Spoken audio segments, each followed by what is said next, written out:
Kia ora koutou, my name is Belinda Walker and I'm standing for the Taupō ward. My top two priorities definitely would be ensuring we've got the best bang for our buck in our budget. We've got some really great people that have already worked on this, but we need to make sure we've got the best solutions, cost-effective solutions in there for all people.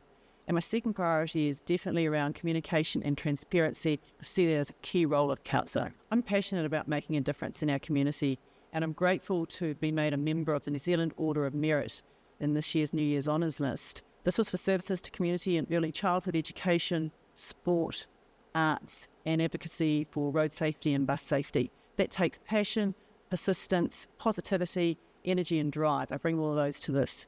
I have a background in farming. I worked for the New Zealand Dairy Board out of university, and that philosophy was about working for the New Zealand farmer. I want to take that same philosophy for councillors to be working for the people of Taupō District.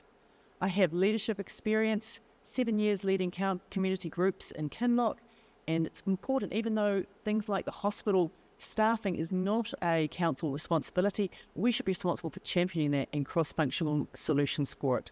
And vision. We need a vision that we can all buy into and contribute to in this district. The biggest issue is affordability, and we all need to be able to contribute to that. We want council to do its best to have the most cost-effective budget, but we also need to contribute. Can we repair? Can we reuse? Can we support others? How can we make our district more affordable?